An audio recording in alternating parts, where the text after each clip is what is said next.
Nós recebemos hoje aqui no estúdio da Jovem Pan o superintendente da CEMOB de João Pessoa, Expedito Leite Filho. Superintendente, bom dia e seja bem-vindo.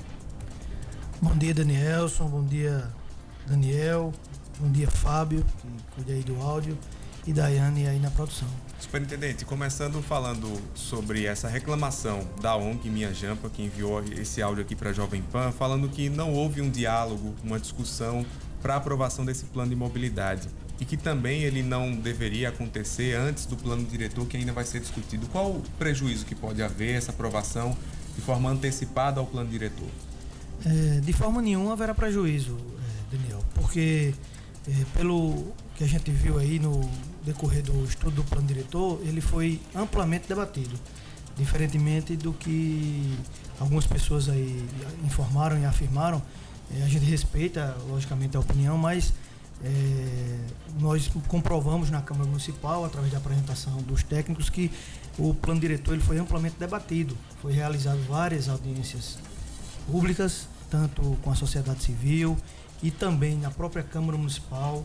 Ao longo do estudo também a CEMOB e toda a equipe que promoveu o estudo do plano diretor recebeu os vereadores, escutou a sociedade civil e entrevistou a população, porque o plano diretor ele não é só feito dentro de um gabinete. Ele vai para a rua, ele foi discutido com as pessoas. Ele foi baseado em entrevistas e em colheita de dados. Superintendente, a frota de veículos em João Pessoa praticamente dobrou em 10 anos. A gente tem dados que hoje são mais de 433 mil veículos na capital paraibana. Isso, inclusive, é um dos modelos, uma das formas, uma das discussões do plano diretor, do plano de mobilidade. E aí, como a capital paraibana se prepara para os próximos 10 anos, para 2032? O que é que o plano de mobilidade ele prevê para João Pessoa?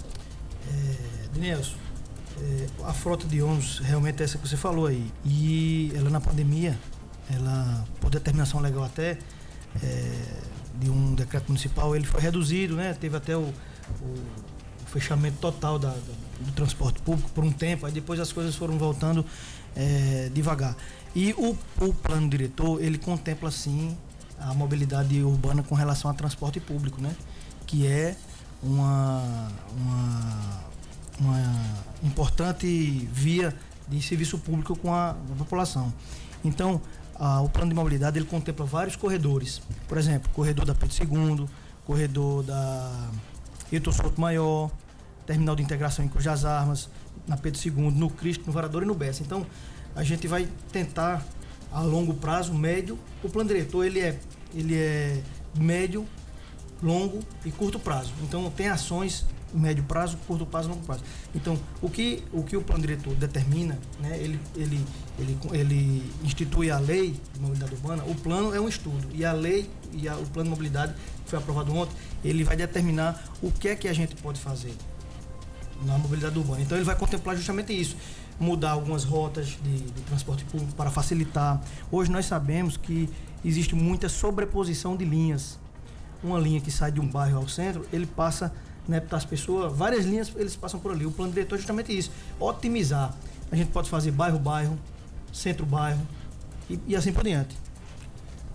A gente exibiu ontem aqui uma reportagem, inclusive, das pessoas reclamando sobre o transporte público aqui em João Pessoa. A gente separou essas reclamações para ter uma resposta também, além do Sintur, da própria CEMOB, de como esse planejamento da retomada da linha de ônibus, das linhas, né, e também dos horários deve acontecer. Vamos ouvir.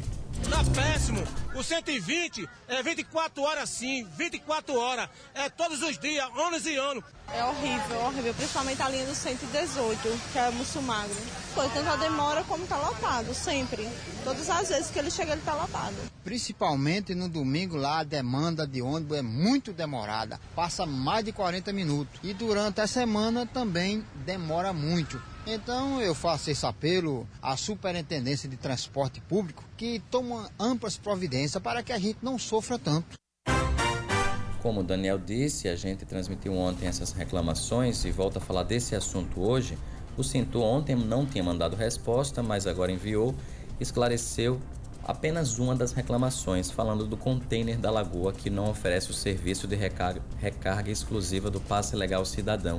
Foi uma reclamação que a gente transmitiu ontem, e aqui a gente dá o espaço para a Sintur responder, dizendo que aquele container, aquele espaço que está no Parque da Lagoa, ele faz o abastecimento apenas do passe legal para passagens inteiras e não para o passe legal estudantil, que é o da meia passagem. Para isso, os estudantes devem fazer o deslocamento até a Rua 13 de Maio, ali nas proximidades da Lagoa. O Sintur não respondeu as outras questões sobre a frota de veículos ou sobre a demora dos ônibus. Mas a gente pergunta ao superintendente Expedito Leite. Superintendente, antes da pandemia eram 99 linhas, agora nós temos 74. O plano de mobilidade, ele diz que ele prevê diminuir a necessidade de longas viagens, proporcionando deslocamentos mais eficientes com fortalecimento das centralidades nas regiões. Mas como fazer isso com menos ônibus e com menos linhas? Não, na verdade não é com menos ônibus e com menos linhas. É o que eu lhe disse, é otimizar as viagens.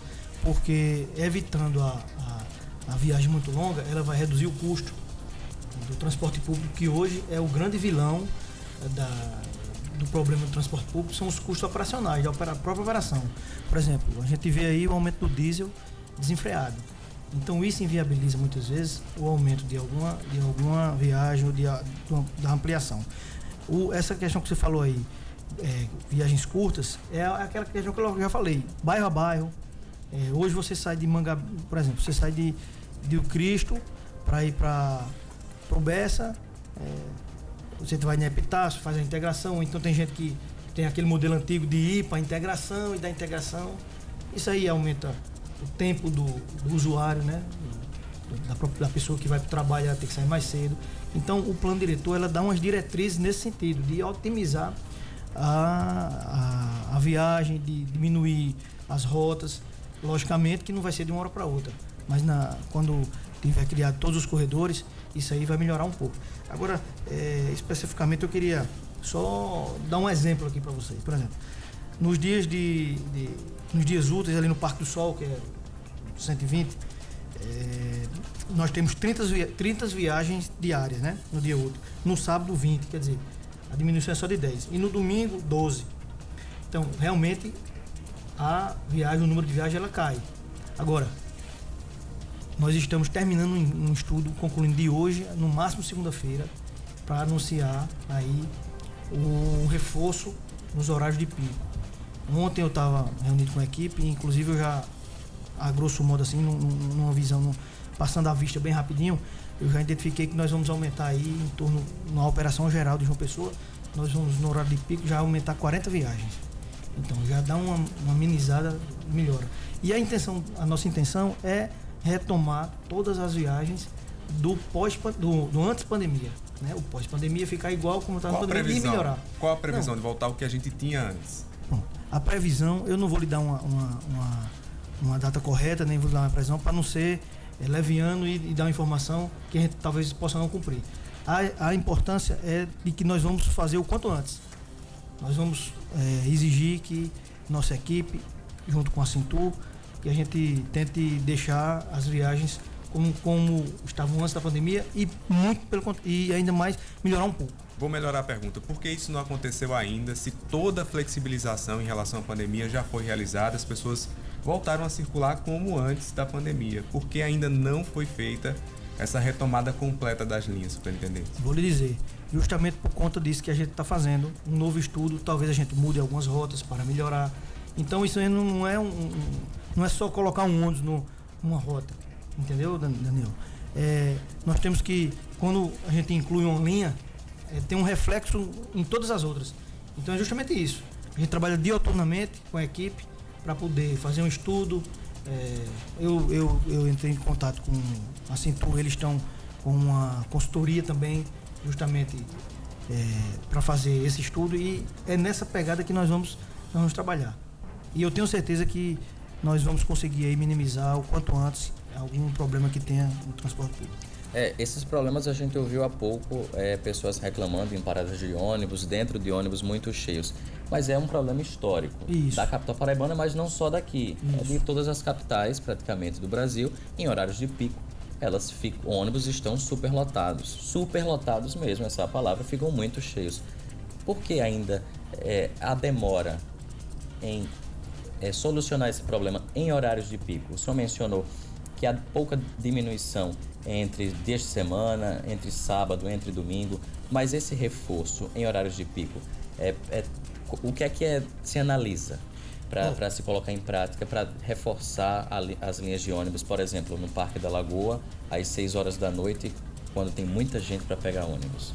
Não, a gente tem que reconhecer que é um problema histórico, né? E é um problema que não vai ser resolvido do dia para a noite. Mas, para você ter uma ideia, fazendo um estudo aí um estudo acadêmico com relação às outras capitais, como você bem mencionou, que isso é um problema das grandes cidades, né? O transporte público, hoje ele é um problema social, ele é uma ação pública, uma ação de serviço público. Então, nós já identificamos que em algumas capitais a mobilidade urbana, a empresa de ônibus, ela muda no entrepico, ela diminui no entrepico para poder dar esse plus no horário de pico. E realmente é o que precisa. O horário de pico aqui, às 6 horas da manhã, de 5 às 8, 7 horas, meio-dia ali, até aquele horário da volta da escola, da volta do trabalho, do intervalo do almoço, e às 6 horas da noite, 5, meia, 6 horas da noite, que é horário de universidade, quem volta do trabalho, e também a gente tem identificado que precisa de um reforço no horário noturno até 10 horas da noite, que hoje também não está sendo contemplado como deveria ser. E isso aí também nós estamos estudando, que é a volta da universidade, das aulas, o pessoal que trabalha ali na rede hoteleira, nos barzinhos ali da orla. Então dá um reforço nesse horário para que o pessoal possa voltar para casa com mais tranquilidade e com mais economia. João Pessoa tem uma tarifa muito cara para quem é usuário de ônibus e a prefeitura prometeu melhorar esse serviço com ar-condicionado, com Wi-Fi. A gente não vê essa realidade hoje e vê uma tarifa muito cara para um serviço que é muito questionado pela população. Qual a perspectiva da prefeitura em relação a isso?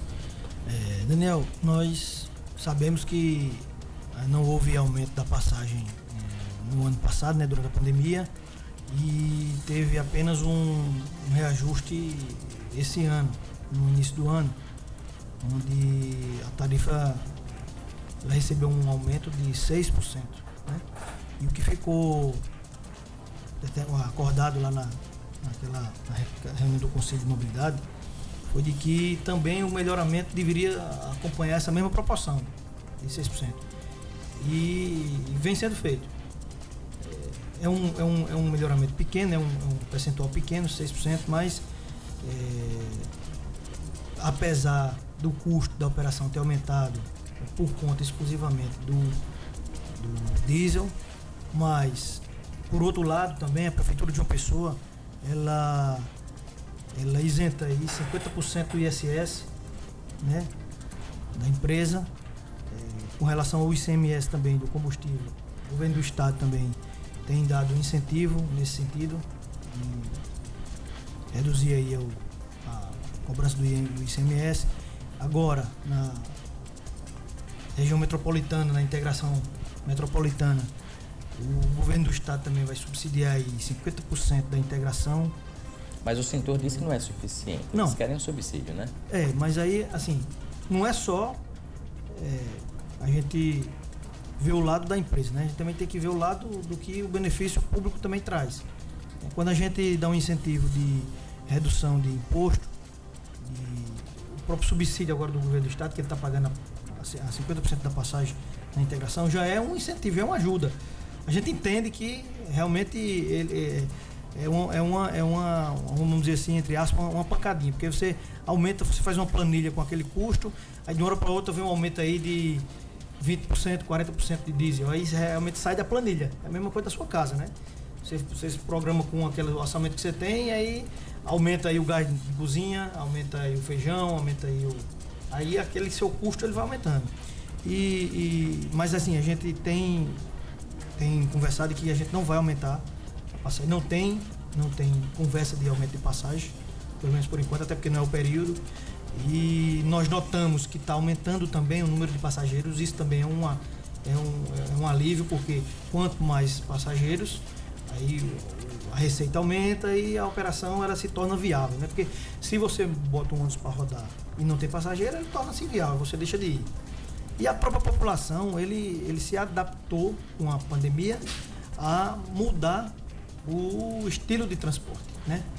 Isso também está contemplado no plano de mobilidade, que é a diminuição de carros na rua, a diminuição de emissão de gás carbônico também influencia isso. Quando você deixa de andar de carro, hoje aqui em João Pessoa, todo mundo tem carro, todo mundo vai para um restaurante, 5 amigos, todos vão de carro, né? O plano de mobilidade, a ideia da mobilidade urbana mundial é de que diminui isso aí e o transporte público passa a ser forte. Então é nessa linha que a gente vai fazendo. Sei que é muito difícil, é muito complicado, é um problema, mas a cultura ela vai se adaptando. Hoje teve um aumento muito grande de motoboys, mototaxistas, né? Inclusive em outra cidade, Campina Grande, já tem um mototaxista. João Pessoa ainda aqui não é regulamentado, a gente teve ainda uma questão aí com a 99 e tal, mas isso aí é decorrência da modernidade e da transformação mundial. Expedito Leite Filho, superintendente da CEMOB de João Pessoa, muito obrigado pela participação aqui na Jovem Pan. A gente agradece e espera que o senhor retorne para discutir mobilidade, porque é um assunto que rende. Eu que agradeço o convite, Daniel, Fábio e Daiane, e a todos aqui da Band. Dizer que quando o debate começa a ficar animado, aí o tempo acaba e a gente... Mas eu me... Jovem Pan. E me colocar à disposição de vocês aí, a CEMOB também, dizer que os usuários também podem utilizar nossos canais de interação para que a gente possa ouvir a população. Muito obrigado e aí a todos da Jovem Pan.